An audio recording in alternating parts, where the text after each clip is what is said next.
Turkey seems to have had enough of the Russian S-400 air defense system. The country has reportedly made significant progress in discussions with the United States regarding plans to decommission its Russian-supplied systems.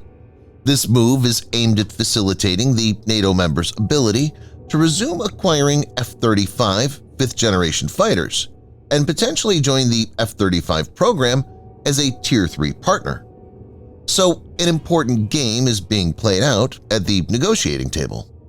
Viewers may note that Turkey had received 4 batteries consisting of 36 fire units and around 192 missiles.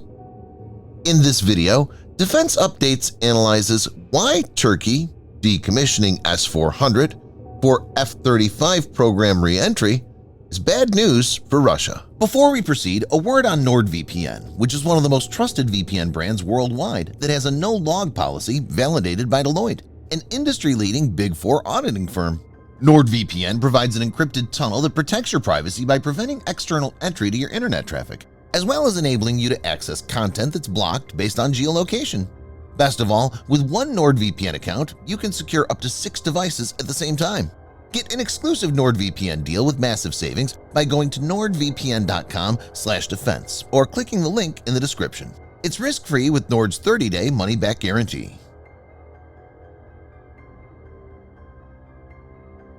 Turkey had more than 100 F-35s on order. It had already received 2 F-35s. Not only this, being one of the major partners, it's responsible for the production of certain components of the F-35 and would have provided maintenance support to other European customers of the jet. Turkish companies are responsible for 937 parts used to build the F-35, and 400 of these were supposed to be solely sourced from Turkish firms. It's to be noted that Turkey is not only an important player in the F-35 program, but it's also an important NATO member. NATO is a bloc formed mainly to defend against the Soviet Union. But Turkey signed and eventually acquired the S-400 air defense system from Russia.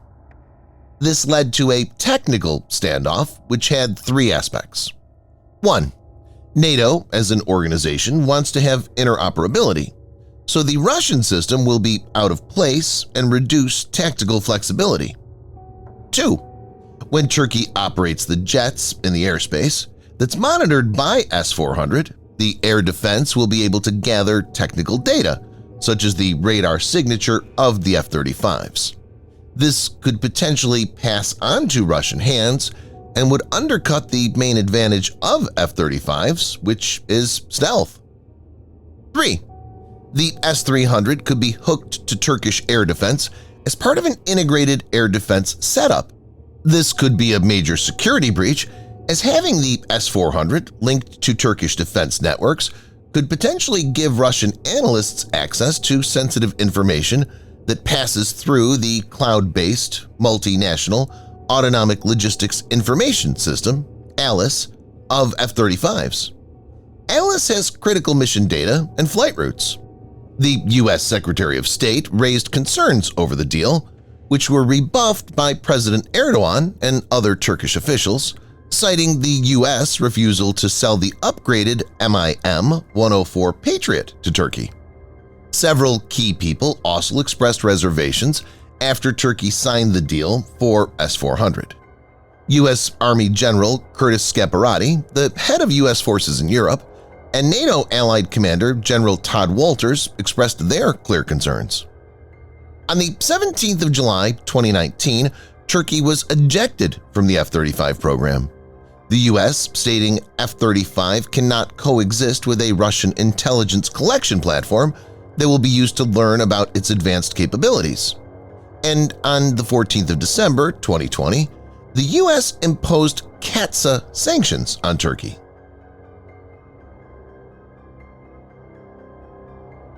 Turkey had tried to blackmail the U.S. and signaled that it could respond by acquiring Russian fighter aircraft such as the Su-35 or Su-57.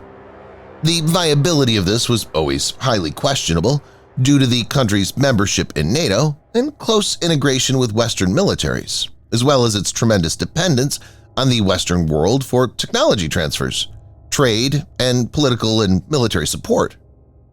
Turkey backed out from acquiring the Russian fighters, citing several technical deficiencies, like below-par sensors, including the main radar. Eventually, Turkey begged the U.S. for F-16s.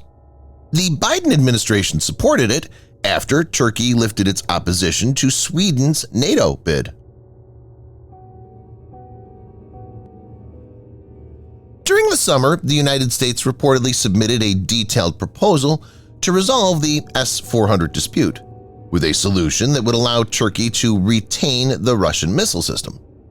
According to information from Turkish news outlet Katamarini, the proposal suggests transferring control of the S-400s to the U.S., while keeping them on Turkish soil, potentially at the U.S.-controlled section of Incirlik Air Base, where shared nuclear weapons are stored. The arrangement would also create a significant opportunity for the U.S. armed forces to test the S-400 systems, gaining valuable insights into how to counter Russia's primary air defense technology. Turkey currently relies on obsolete variants of the F-16 and F-4, which still use aging, mechanically scanned array radars and have not integrated modern air-to-air missiles on any meaningful scale.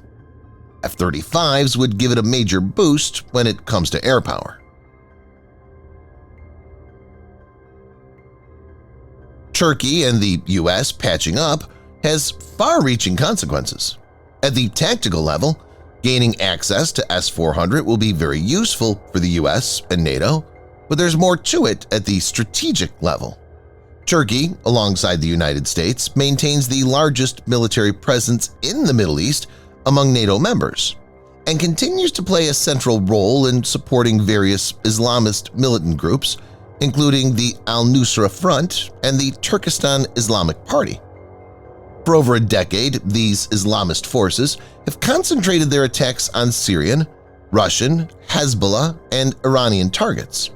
The Turkish Air Force has been instrumental in protecting these groups, providing close air support for their assaults on Syrian positions and even downing Syrian and Russian aircraft within Syrian airspace.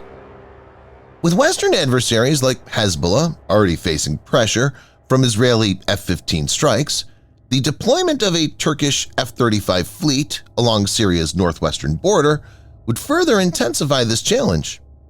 Concerns over supplying F-35s to Turkey are minimal, primarily because the fighter's ALIS system enables Washington to quickly and effectively disrupt the aircraft's operations for foreign users if needed.